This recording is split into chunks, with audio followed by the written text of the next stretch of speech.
groaning Team Liquid. And hey, I said earlier, Tribe got some great attitudes. Check it out. J-Money walks off stage. He tweets, "Didn't have the best day, but I learned a lot of things that I need to work on. The rest of the Tribe boys played really well, so that's good. Ready for some individual play tomorrow." Clash Royale, the official Clash Royale account. Give him a little flexy muscle. Yeah. Good attitude. And that's the way to look at it, right? Today is about feeling out the other teams, getting a kind of a check-in on what the other pros are playing and what you think you're going to need for tomorrow. But tomorrow, the $20,000 open tournament is really where the big money is going to be made. It's been over 3 months since we've had a major competitive event, and that's one of the longest, drawn-out periods since the time between spring and fall season. So it's going to take a little bit of a reality check for these guys who are finally getting a chance to flex their muscles again.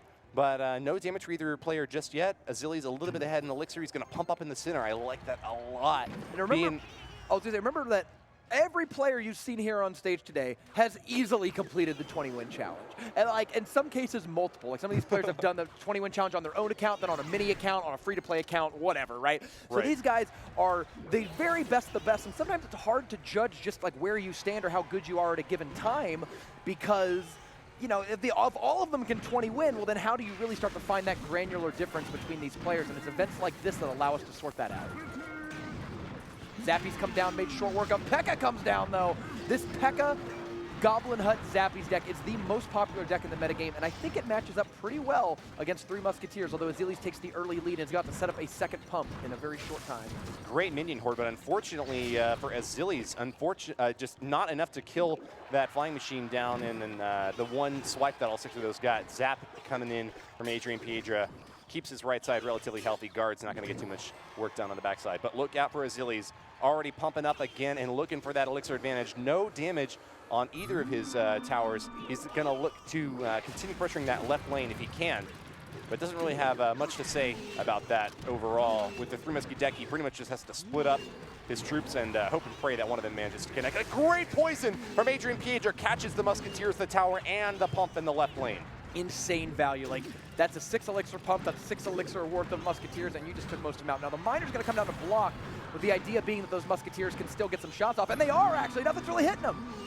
Wow, pretty good there. Good recovery by Azili. That could have been very, very bad for him. Ooh, doesn't manage to catch the Miner out back. That's going to be a couple of swings. 3 even onto that Elixir Collector. Nice play by Adrian Piedra, just trying to whittle away at that tower. Right side's going to take several swings. The Royal Ghost connects. That's 3 swings in total. Going to take it down to triple digits with the poison added on top. Adrian Piedra pulls ahead in damage overall. And actually, the Goblin Hut's working really well there because it stalled the Musketeers in place, giving a little bit of time for one to die. And they do get a spear throw off before getting shot, so it really helps out there. However, that tower down to 626. We have a good race here. We have 888 on Azili's right side, 626 on Adrian Piedra's left side. This is really going to come down to just a moment of great play opportunity. Oh no, didn't want to hit the King Tower there. Yikes, a little bit of a sloppy play from Adrian Piedra there. Activating the King Tower will mean that his Miner's going to have a lot more difficulty connecting onto that right side. Oh, the Royal Ghost Invisible gets to deploy. The Dark Prince is going to connect, and the Miner too. Azili's does it 4 games in a row, and now he is a threat to become one of the highest elimination players in today's event. Wow. Yeah, I mean, like he had 1 or 2, I don't know how many he had earlier. He had like 3, I think, but he just got this consistent pro team in Clash Royale, so they have a great roster. Nova Esports. Nova as well, you're right. I'll give a shout out to Nova. Nova and QUESO have been around the longest, yeah, for sure. Right. Yeah, of the teams that are here today. And Tribe also been around a while, but I think a little after QUESO. And right, yeah. I think they came in maybe 6, 8 months after QUESO. Yeah.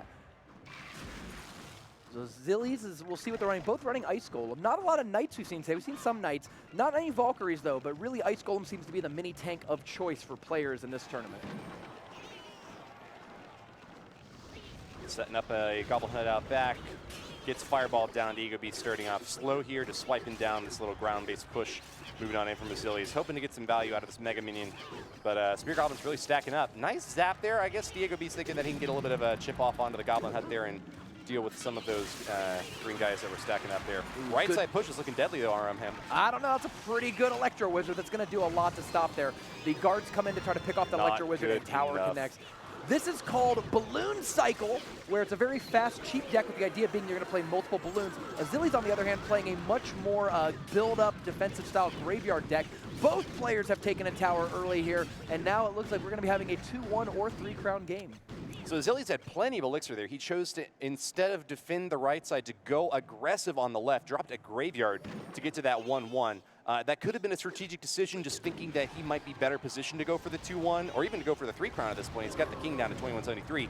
Or it might have just been a spur of the moment. This is what I got to do to, you know, leverage the elixir I've already spent on that left lane. I think it might be more spur of the moment, only because looking at the decks, I feel like Diego B's Cycle Balloon deck would be able to take that second tower easier than a Graveyard deck would be able to. There's no big tank in Azilius' deck. There's not, like, unless that 8th card is something I'm not aware of, it's not like there's no Giant. So it's not like you can cast Graveyard and then play the Giant and have both towers attacking the Giant and let your Graveyard go crazy. In general, Graveyard decks are not good at doing 2-1 victories, but Balloon decks are all right at it. They can do it. Yeah, Graveyard doesn't like to go for the 2-1, of course, because the King Tower being activated makes it a lot easier. Yeah, 2 towers shooting skeletons. Yeah, you need a really big tank out front. So guards will come down here and try to draw a little bit of fire, but I don't think the Graveyards are going to be that effective from here on out. But that doesn't exactly mean that Diego B is going to win or by any means, right? They're getting some damage in there for sure. Certainly not. Diego B is drawing fire, though. A fireball onto that center Goblin Hut and chipping the left side tower. Just about evenly paced out here. A nice little defensive setup for Azilius over on the left side. Reaches 10 elixir, and he will play another Goblin Hut in the center, trying to keep the pressure up onto that King Tower, but plenty of spread out damage coming in from this Hunter, trying to finish off this Ice Golem first. He might get a chance to shoot at some of these guards or goblins moving in, but nope, they stab him down first, and that's a pretty big counterattack from both players. Graveyard coming into the King Tower up top, and it's a balloon floating in the left lane. Well played from Azilius on bottom, but Still falls short. Yeah, that's a huge hit from Azilius. He's given the well played, but it looks like he's going to be the one who played this better. Poison up on the King. And Diego V doesn't have much longer to live. One more cycle. Yeah, only one more poison. So he played 1 card, 2 cards, make 3, I think now, 4, and now poison should be in hand. And all he has to do is poison the tower for the victory. And there it goes.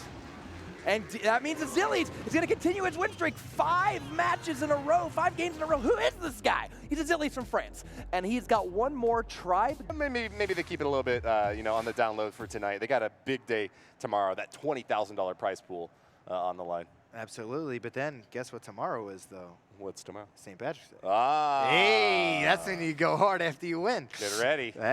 Ice Spirit is going to be starting off the game for Pietro. Here comes a miner getting a little bit of chip damage off. When the guards do not connect on the miner, you know, it's a little bit of damage there. And now the guards kind of just walk slowly to their death. Log takes care of it. Surgical Goblin pumping up at 6 elixir. A very confident move here. Left him vulnerable, but it turns out Adrian Pedro will just poison down on the right side. Adrian, with a little bit less elixir than Surge, he pumps up one more time at the back and will reach 10 first for 3 Musketeers. All right, a 3 Musketeer deck. What does Piedra have that is going to finish out his deck? There's a Bandit coming out as well for Piedra, and Dark Prince. This is the huge push. The Dark Prince and 2 Musketeers on the right-hand lane. Is the Dark Prince going to connect? Yes, so much damage comes off just from 1 Dark Prince. Muskie still up, though. She finds herself on Ice Golem to take a few pop shots off that. Surgical Goblin finds a little bit of a connection out the right lane, but Adrian Piedra has managed to hit both towers and will be counterattacking at the right side now. Bandit moving on in, but caught by guards in the center of the arena. Surgical Goblin with a good answer to that. Yeah, these guards will fall to the tower. I believe they might actually get 1 stab from the last guard here. On guard!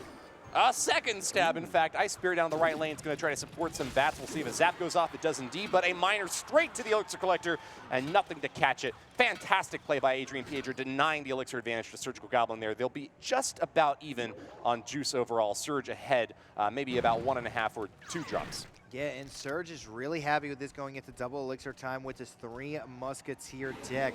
Once double elixir time comes in, once the extra elixir starts pumping out, triple Musketeers are a nuisance. You can quickly cycle back to them, you can keep them on the arena, and they definitely are a force to be reckoned with. Aggressive play out the right side. We got a minion horde floating on through. He knew that there was no poison left in his opponent's hand. Sent in the minion horde, but couldn't quite get the value he was looking out for from them there. Hunter on defense will be able to pop those flying troops down, and it's not a whole lot left at the right side now. Ice Golem catches the brunt of that blow. Unfortunately for Surge, though, loses the shield on that. Dark Prince at the right side might not get a chance to hit tower, especially if it gets locked down. Yeah, and Surge realizes that he's ahead in Elixir because of the Hunter being played and wisely tries to pump up, but once again, the Miner doesn't get predicted. And Surgical Goblin, if he predicted that Miner, he would have been in prime position. But beautifully played by Adrian Piedra with the Miner. And Clutch played, to be quite honest. Yeah, sending the Miner in the back corner like that is a really risky move. Your opponent, if they ignore the Miner, would just get their King Tower activated. But Adrian Piedra knew that there was going to be something to try to block on the back end. Sent in the Miner in the reverse and got caught by guards eventually. Yeah, and a huge push, but this time the guards are going to eat up this Miner on the right-hand side. The Hunter's coming out, but here's the thing about a Hunter. It really doesn't do too much damage to a tower because of its long range and the splash of it, you know, how it actually activates his bullets, you know? You have, 8 bullets that come out, and each one, you know, does a little bit of damage. It's not like it's, you know, a force. And when it's a range from the tower, only 2 or 3 bullets hit. Very dangerous position here for Adrian Piedra, facing down Musketeers, marching down the left lane, and Ice Skull and Musketeer over the right side gets a Dark Prince to get a little bit of help on top of that. Bandit dashes on in, but she's going to take a little damage from the Dark Prince, and the Musketeer popping him down. Left side's the major push, though, and Ice Spirit catches all 6 of the minions, or maybe at least 5 of them. Hunter right behind that gets the finishing blow, and that's not too much more damage on Adrian Piedra's left side tower. Hunter looking for a shot on the tower, but can't quite find it. Finishes off the guards, and that's once again a drawn setup here. Adrian Piedra moving it over to the right side with an Ice Golem to block for the bats. Get zapped down. Yeah, and ooh, Dark Prince does not connect here, but here comes the Ice Golem, and the Ice Spirit gets onto the tower. Ice Golem smacks the tower and blows up. That's 140 damage. Every little bit matters. Hunter once again being cycled here, but here comes the Miner minion on the right-hand side. Oh, just gets down the Ice Golem, and the Hunter is going to clean up the rest. Dangerous spot there for Adrian Piedra, but he did what he needed to keep the tower up. Another dangerous push. Right side's going to be a Bandit, Hunter, and Miner trying to chip in over on that right side tower. Clips it, and the Miner will get a little bit of chip damage off there as well. Look out on the left, though. It's a huge push from Surgical Goblin. Ooh, Dark Prince, guards coming out. There's Musketeers. There's going to be a Miner that's going to come in the back, and it's going to continue to smack down this tower. Musketeers are going for the finish. Are they going to be able to do it? They are! Surgical Goblin is going to be our first Razor Show match victor.